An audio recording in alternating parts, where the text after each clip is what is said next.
On the 6th of June 1985, investigators in Brazil dug up the body of a man who'd lain undisturbed for over 6 years. The name on the gravestone said Wolfgang Gerhard, but investigators thought differently. They believed that this coffin contained the remains of one of the world's most notorious war criminals, Josef Mengele.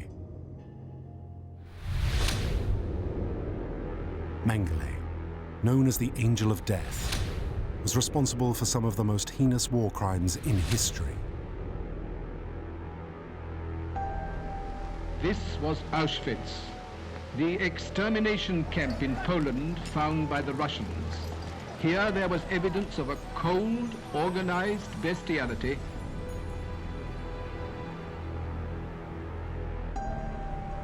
As garrison physician at the Auschwitz death camp in Poland, Mengele's sadism and perverse obsession with the science of racial purity knew no bounds. I knew that we were at his mercy, and if he wanted us dead, we would be dead.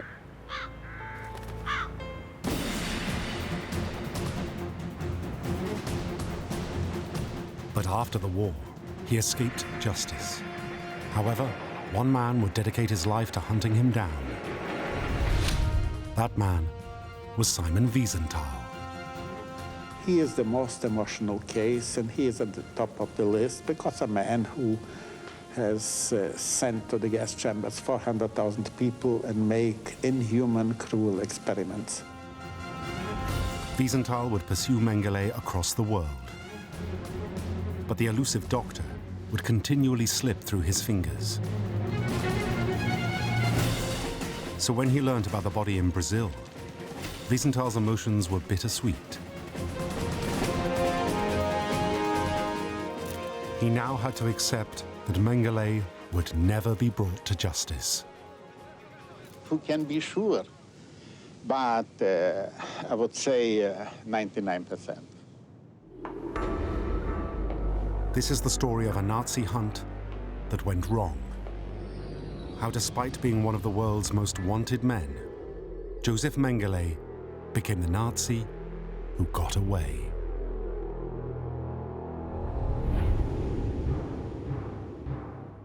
Josef Mengele and Simon Wiesenthal were born 2 years apart, as equals. Mengele, a German and heir to a farm machinery business in the Bavarian town of Günzburg.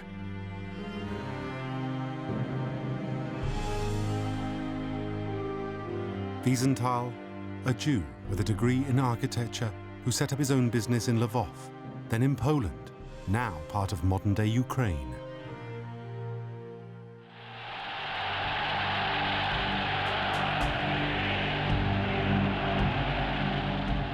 But the rise of Hitler was to give them very different lives.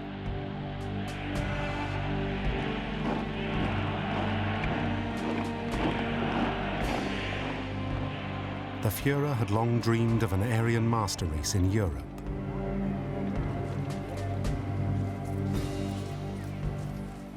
He believed the Jews were an inferior people, and he'd fanned the flames of anti-Semitism both in Germany and Austria, the place of his birth.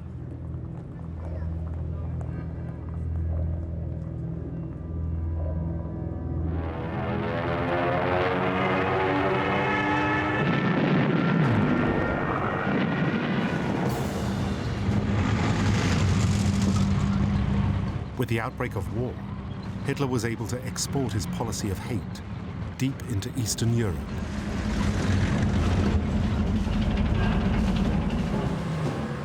In Wiesenthal's home city of Lvov, the Jews were terrorized by their new German masters.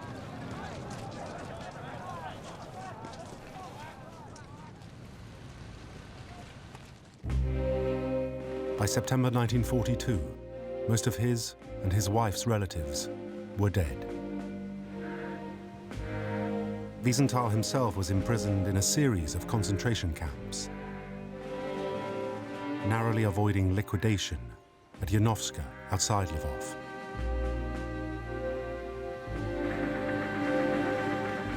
He was later transported to the misery of Mauthausen in Upper Austria.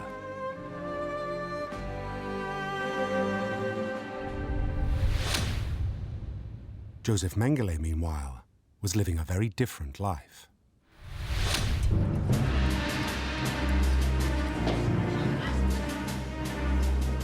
Trained as a doctor in Munich and Frankfurt, at the outbreak of war, Mengele joined the regular army as a medical officer, before transferring to the Waffen-SS Viking Division in 1942.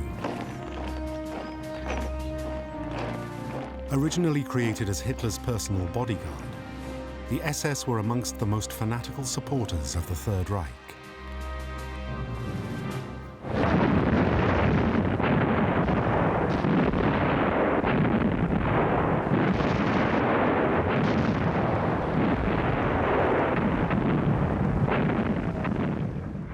In July 1942, Mengele was caught up in bloody fighting against Russians on the Eastern Front.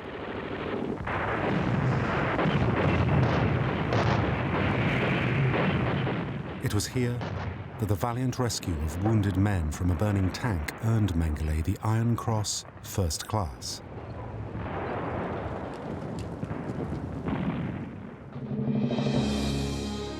But Mengele's talents were soon deemed too great for the Russian front. He had, since his student days, fostered a keen interest in the science of racial purity.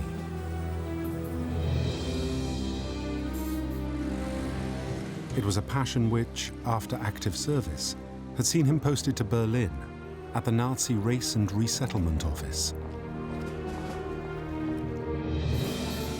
Together with a group of dedicated SS doctors, Mengele was charged with delivering the science needed to create the Aryan master race.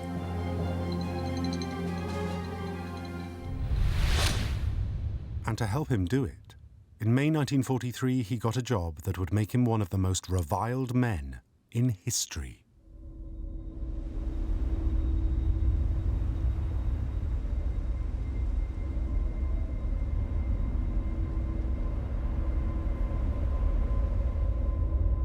He was appointed SS garrison physician at the Auschwitz death camp.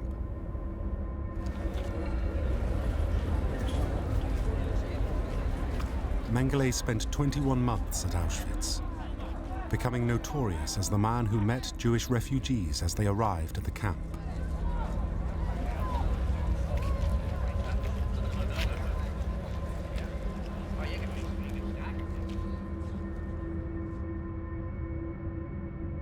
Thought to be the man seen here on the right of the picture, it was he who decided which of the refugees were healthy enough to go to the right, which meant a wretched life in the labor camp, or to the left, where death in the gas chambers awaited the elderly and the infirm.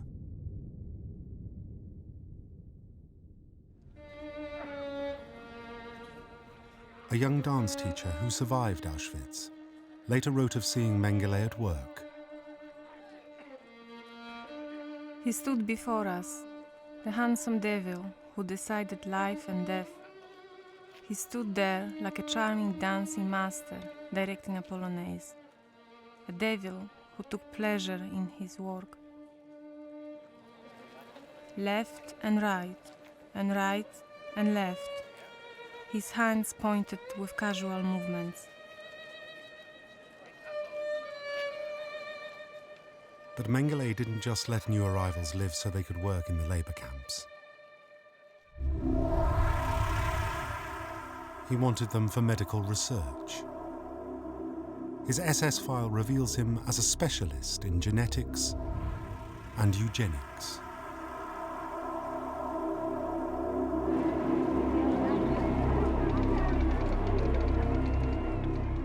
Mengele shared Hitler's obsession with racial purity. His dream was to copy the blonde, blue-eyed model of Aryan perfection, exemplified by members of the Hitler Youth, and then develop the means to genetically manufacture it on a massive scale.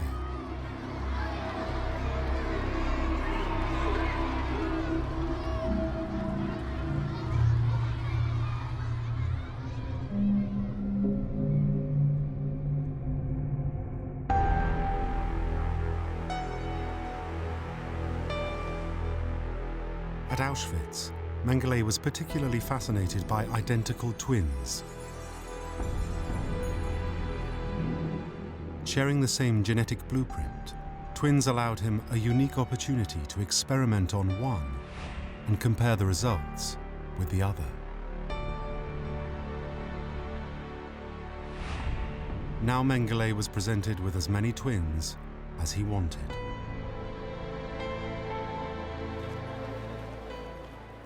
These are all identical twins used for medical experiment.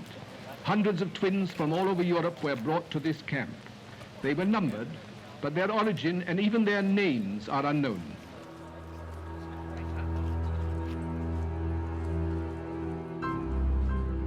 One of them was Eva Moses, seen here a day after liberation.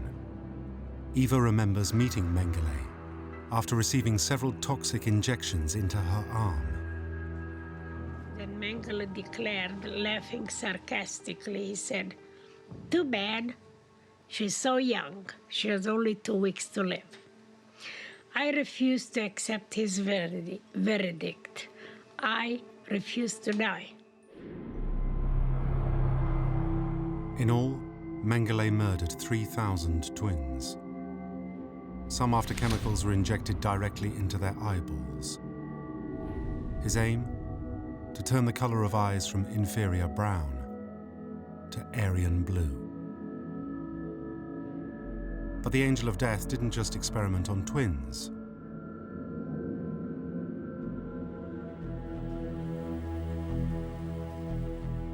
Any child was useful as a human guinea pig, as were their mothers.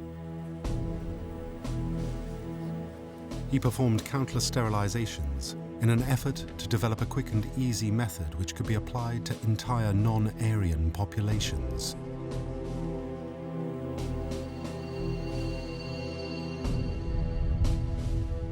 In other experiments, flesh was burnt to allow him to study healing rates.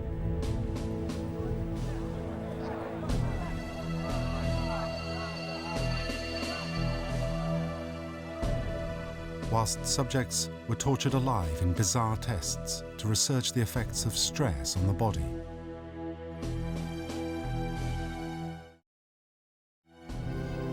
Finally, serving no further use alive, Mengele's victims would be murdered with an injection direct to the heart,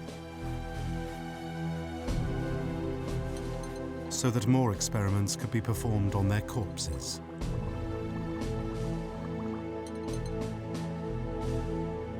It was horrific work, yet he appeared to have performed it with enthusiasm and zeal.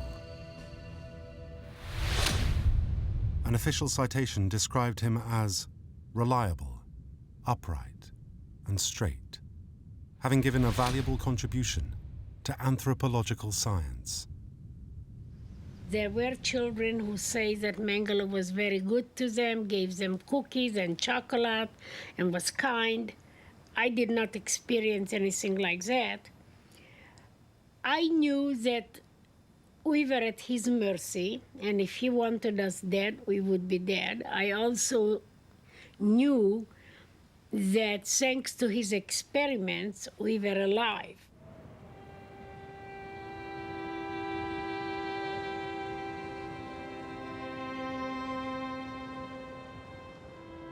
Both Eva's parents and her grandparents died at Auschwitz.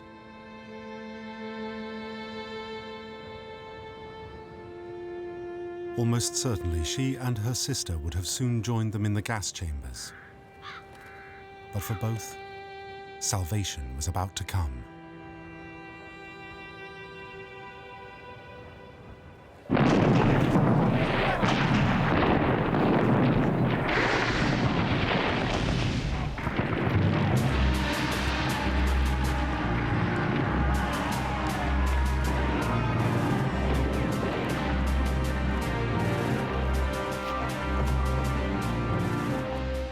In May 1945, the Russians took Berlin. Hitler was dead, and the war was over. Now the Allies were able to reveal the full horror of the Führer's regime. For the first time, America can believe what they thought was impossible propaganda. Here is documentary evidence of sheer mass murder. Murder that will blacken the name of Germany for the rest of recorded history. The first camp liberated by the Americans was Ohrdruf, southwest of Berlin. General Eisenhower personally toured the camp to see the horror for himself. The Supreme Commander sees demonstrations of the torture racks. This murder weapon accounted for hundreds of deaths and the disfigurement of thousands of others. 6 furnaces, each holding 3 bodies, were used in cremating the dead and often the living. Don't turn away, look. Burned alive. Horror unbelievable, yet true.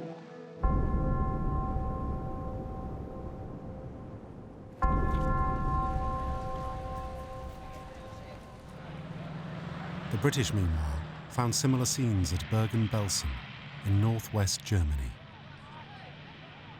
I passed through the barrier and found myself in the world of a nightmare. The living lay with their heads against the corpses. This is what the Germans did.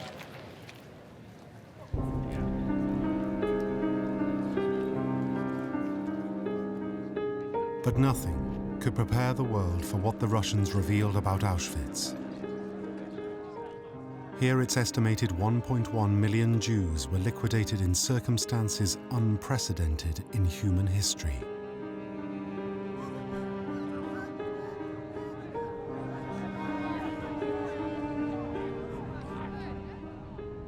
However, the SS men responsible, including Josef Mengele, had long since vanished.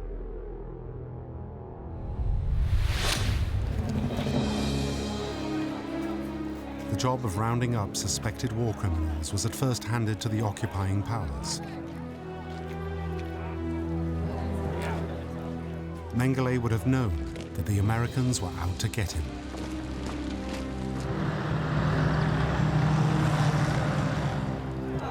But what he feared more was capture and probable torture at the hands of the Russians.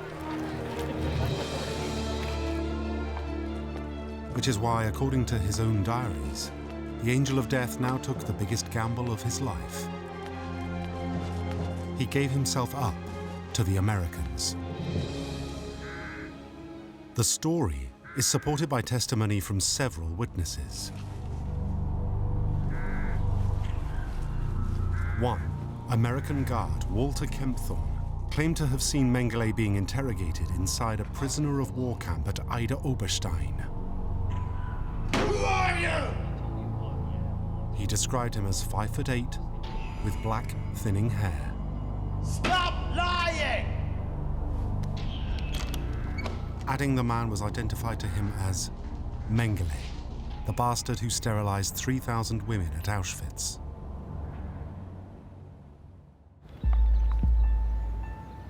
But did Kempthorne really see the Angel of Death? Today, the US government says it has no record of ever knowingly detaining Mengele after the war. Instead, they believe he probably did give himself up to American soldiers, but only after first ditching his SS uniform and then adopting a false name.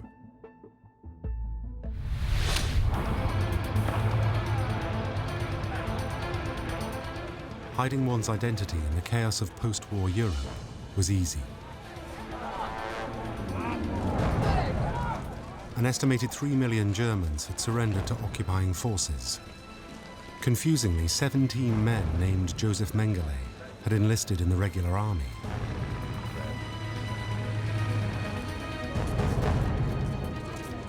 The Allied prisoner of war camps were swamped. Paperwork and the gathering of names was often left to the German prisoners themselves. With food supplies running short, the prisoners were a huge burden to the Allies, who determined to release them as soon as possible. But that should not have applied to people like Mengele.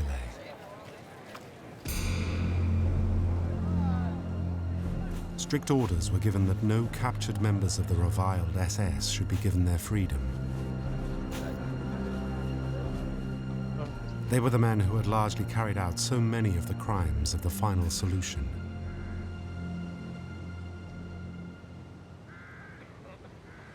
Identifying SS men, however, was difficult.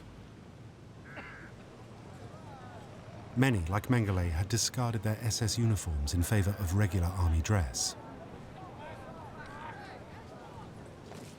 There was, though, one telltale sign that couldn't be removed. All SS were supposed to have been tattooed in the armpit with the name of their blood group. But for some reason, Josef Mengele had never been given the tattoo. Investigators who looked would have seen nothing.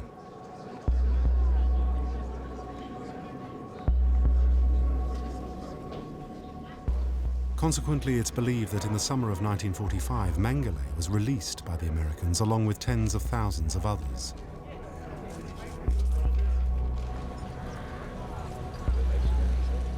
It was his first great escape. He now weighed up the options and decided to go back to his hometown, Günzburg in Bavaria.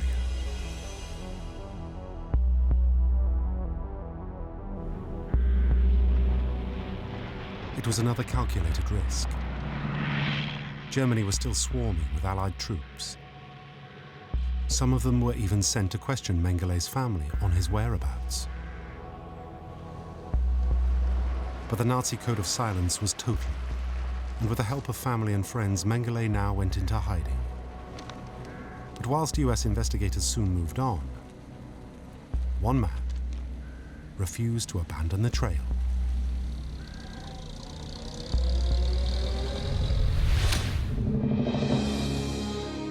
In April 1945, Simon Wiesenthal had ended the war at the Mauthausen concentration camp close to the Austrian border.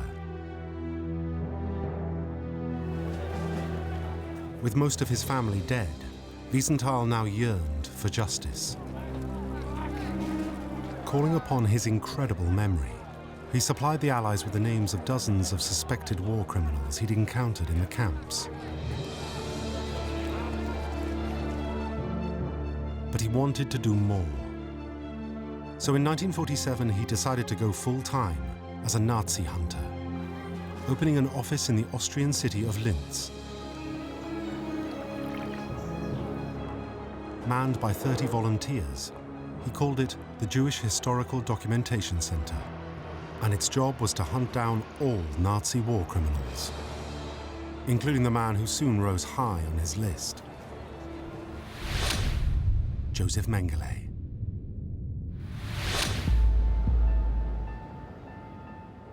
Wiesenthal would later learn that Mengele had been arrested for a second time, this time in Vienna.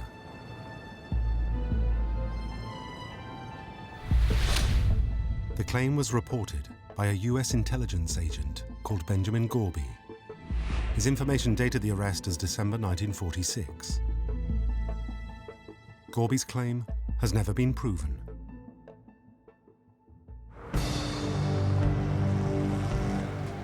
Whatever the truth, 3 months after he made it, the first Auschwitz war crimes trial began in Poland. One of the star defendants was the Auschwitz camp commandant, Rudolf Höss. Seen here at Auschwitz, Höss didn't commit his crimes alone. To his right, camp physician Josef Mengele. While his commanding officer was sentenced to death for his role in the Holocaust, Mengele continued to elude the Nazi hunters.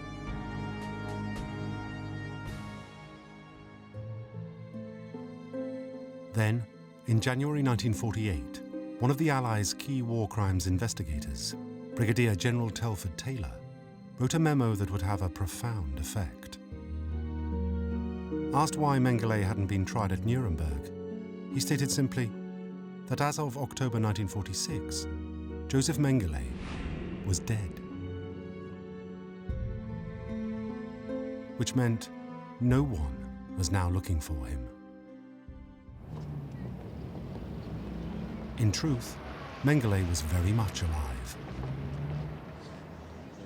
And despite the presence of Allied soldiers still spread across Europe, he now began planning his next move.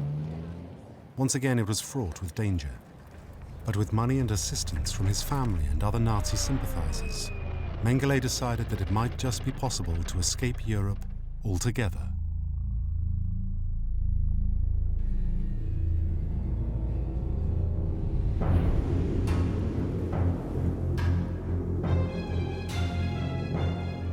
He now began a 500-mile journey.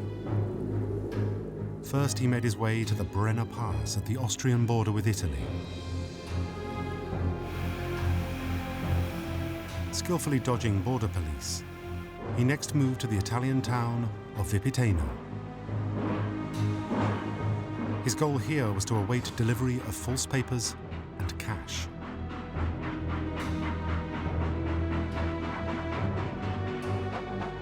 Then, after a short stay, he was on the move again, traveling south to Bolzano.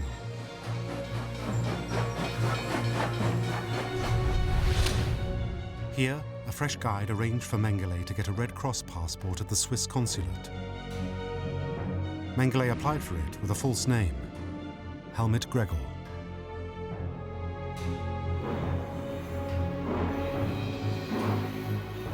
Still undetected, Mengele's next leg took him 500 miles to a fresh minder and the Italian port of Genoa. After 4 years on the run, Mengele needed one last document to secure his escape from Europe: an Italian exit visa.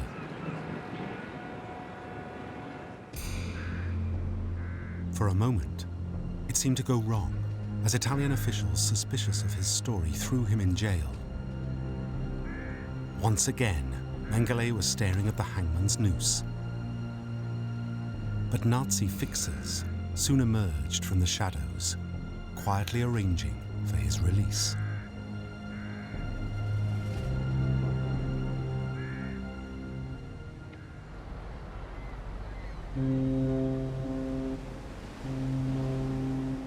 Finally issued with his exit visa, Mengele boarded the North King for a 7,000-mile voyage. It was May the 26th, 1949, and the entry visa stamped into his passport said, Argentina.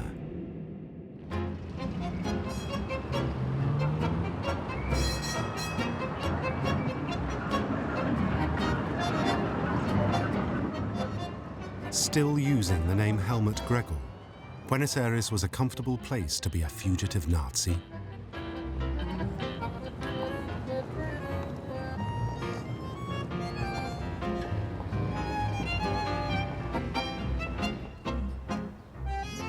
But it wasn't just the relaxed lifestyle that attracted Mengele.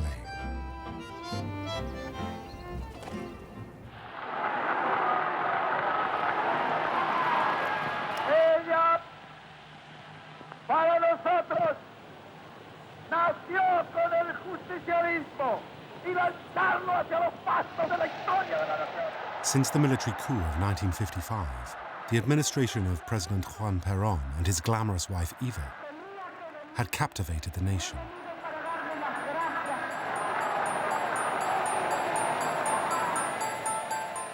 But behind the glamour lay a hardline right-wing regime, one which had turned a blind eye to the arrival of war criminals inside Argentina's borders.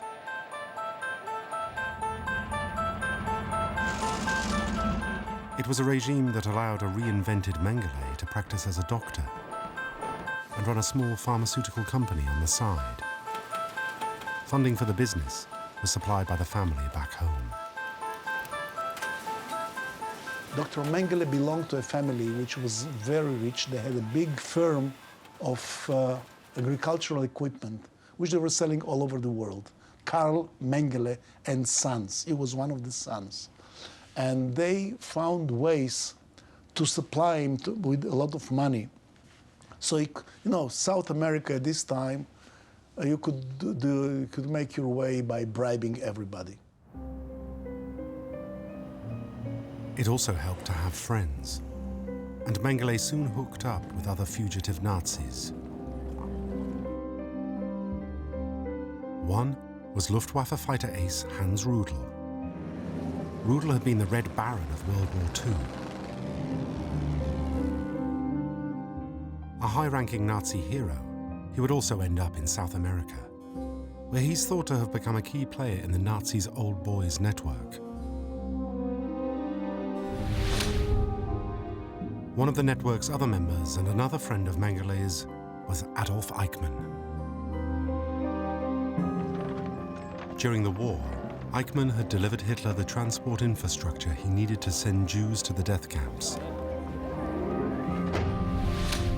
Now, after the Nazi defeat, he too had sought sanctuary in Buenos Aires.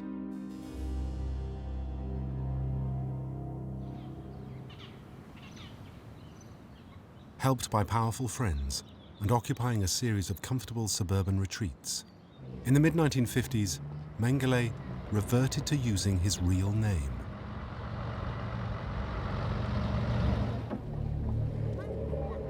Incredibly, he twice visited the West German embassy to apply for documents in the name of Josef Mengele. Yet no one appeared to have spotted one of the world's most wanted men.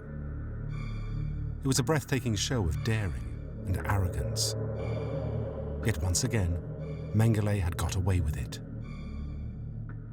The way he could allow himself to go to the German embassy and unpunishedly enter and go away and get what he wanted was a part of the members at the time of the clerks at the embassy were just stupid people who didn't know what they're dealing with.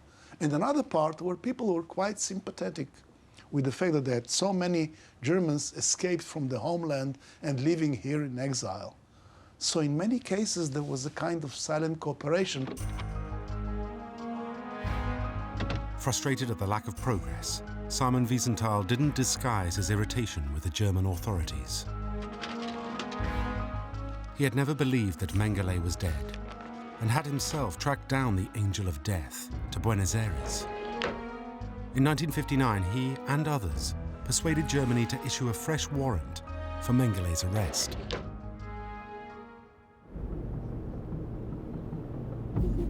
But by now, Mengele was on the run again. This time, he was in Paraguay.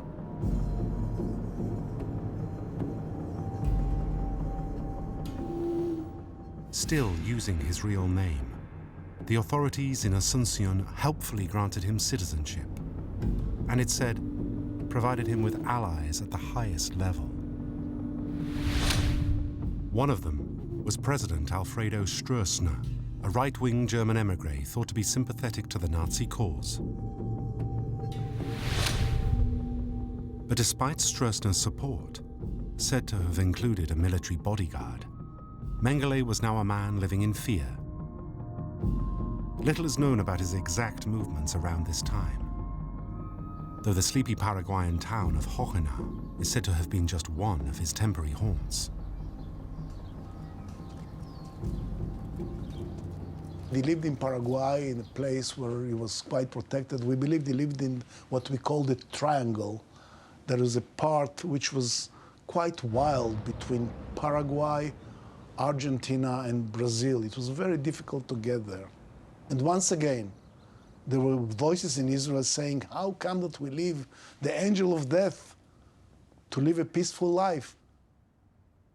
One of those voices was Simon Wiesenthal's. He could see that playing by the rules wasn't helping to get Mengele. Soon, though, he would discover that you didn't have to play by the rules.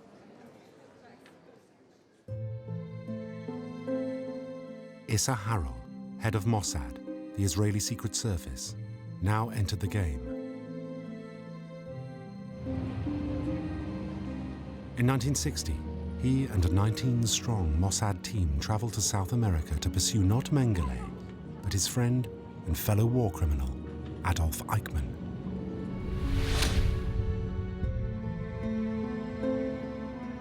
In clear breach of international law, Harel's team kidnapped Eichmann on the streets of Buenos Aires.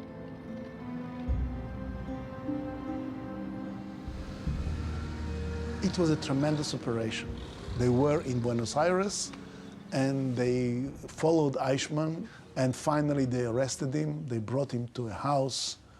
They kept him there prisoner, and at one of the most dramatic moments, he said, "Ich bin Adolf Eichmann." They asked him, "Who are you?" He said, "Ich bin Adolf. I am Adolf Eichmann." And he said, "I know I am in the hand of the Israelis." The operation went like a dream. And while Eichmann was kept blindfolded at a secret Buenos Aires location, Harel now turned his attention to a second target. Harel's intelligence indicated that Mengele, despite moving to Paraguay a year earlier, was still making occasional visits to a safe house in Buenos Aires. In Buenos Aires, while the team was there, there was an idea that maybe they should look for Mengele, because they had information that Mengele lives in Buenos Aires. As a matter of fact, he was well known among the German community, the expats, the German expats in Buenos Aires. Harel decided to launch an operation to kidnap Mengele. But then, at the 11th hour, he got cold feet.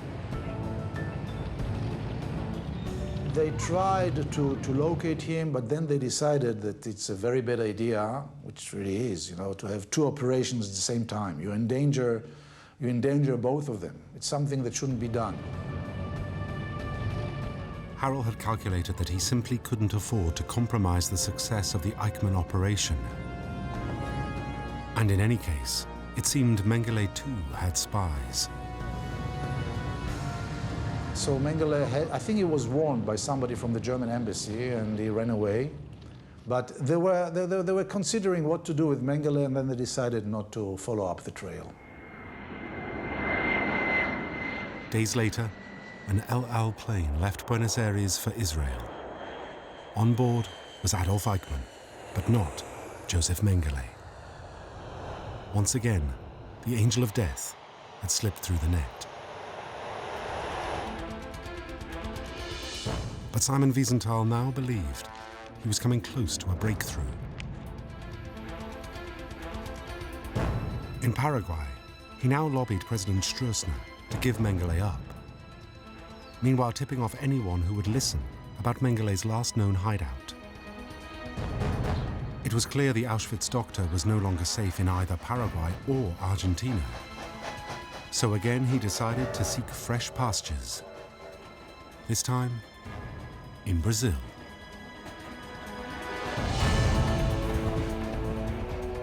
Rio de Janeiro was an attractive proposition for any newly arrived visitor. But Mengele, now harried by Wiesenthal and others, dared not risk the same high-profile lifestyle he'd had in Argentina.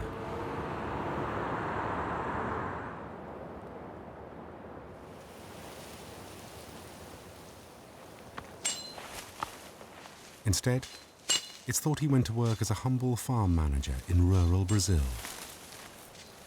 His landlords, as ever, were Nazi sympathizers who asked few questions, allowing Mengele to live untroubled for a further 7 years.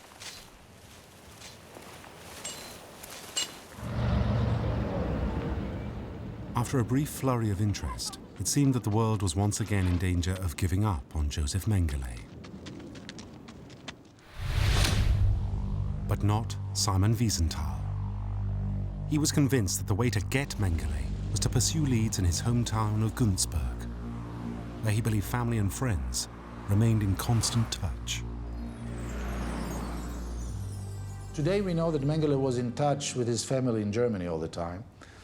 And it's a very simple matter of, catching his correspondence or breaking into the house of his brother or family, and really, not enough was done. While the search in Germany stalled, a series of increasingly more fantastic Mengele stories began to reach Wiesenthal's desk. He told the world how in Argentina the Angel of Death had recently been the target of a honey trap.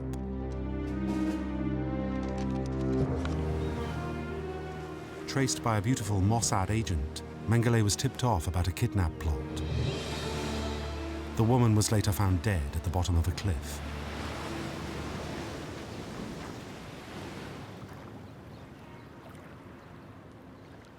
In 1962, Wiesenthal targeted an address in Zurich where Mengele's new wife had been spotted. But the Swiss authorities refused to cooperate with an operation to kidnap him. Then 2 years later, these images were flashed around the world.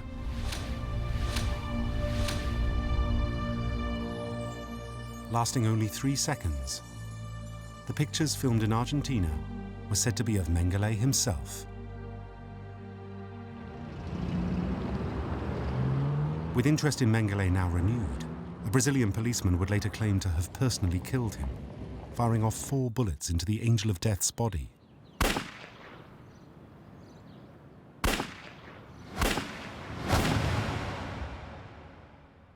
These and countless other stories peddled throughout the 1960s and 1970s were almost certainly fakes.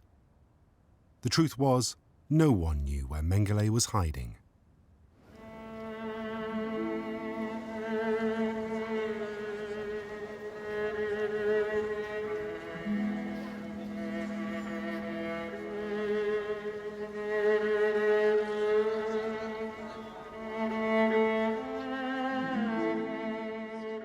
In early 1985, the 40th anniversary of the liberation of Auschwitz, Simon Wiesenthal visited Jerusalem.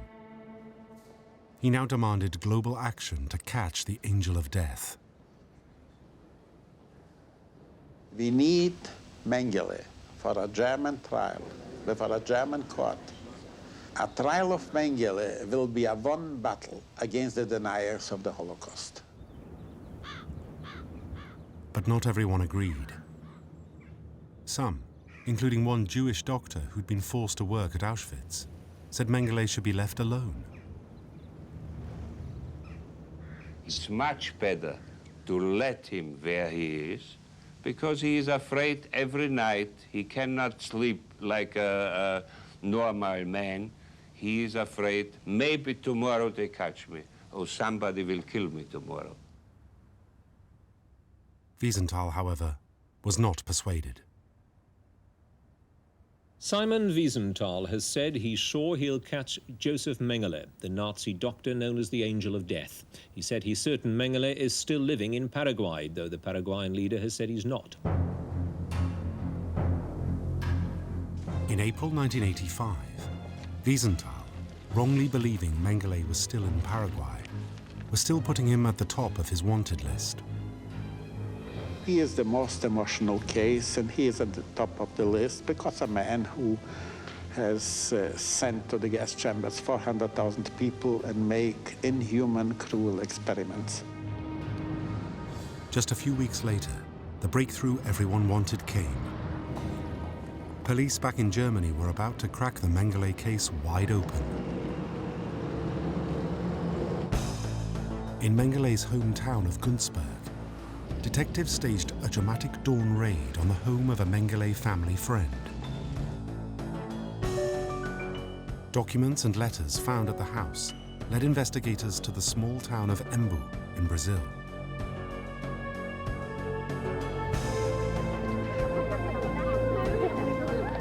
They had come to exhume the body of a man who'd apparently died 6 years earlier in 1979. The name on the gravestone was Wolfgang Gerhard. But after examining the documents found in Günzburg, both they and Simon Wiesenthal were almost certain that the remains were those of Josef Mengele. Who can be sure? But I would say 99%. But 99% wasn't good enough. Investigators knew that only indisputable proof would satisfy the skeptics. Immediately, forensic scientists were brought in from across the world. Their brief? To leave nothing to chance. we must be cold. We must be scientific, following the different steps of our expertise.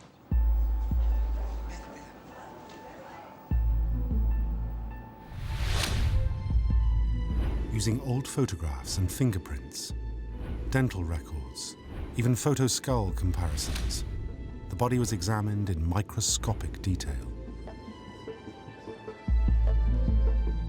Meanwhile, on the other side of the world, the Mengele family were about to drop a bombshell.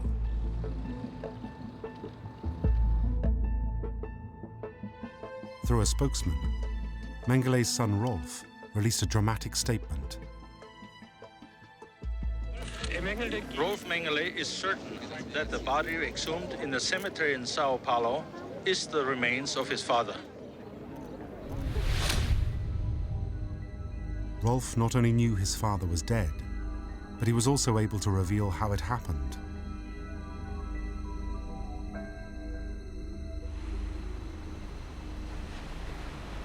In 1979, Mengele, by now a 68-year-old pensioner, had been swimming in the sea at Bertioga Beach, 40 miles north of Sao Paulo. Without warning, he had suffered a stroke and drowned. Still, the world wanted more proof. And they got it, as the forensic team published its preliminary report.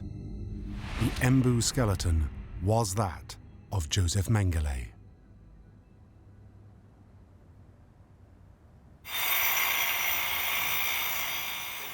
Since then, the arrival of DNA analysis has shown beyond doubt that the angel of death was dead.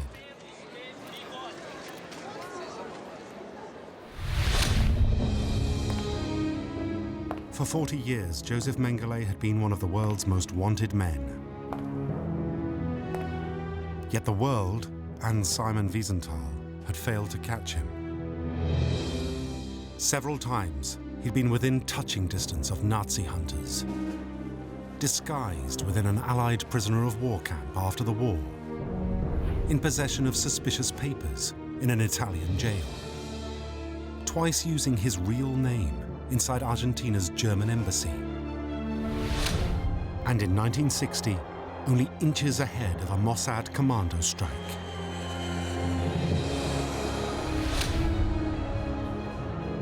For Mengele's victims, the fact that he had never been brought to trial remained a painful injustice. But there was at least some small consolation. Josef Mengele may have been the one who got away. But Mengele paid a price for his freedom, living half his life on the run, and vilified as one of the most evil men the world has ever known.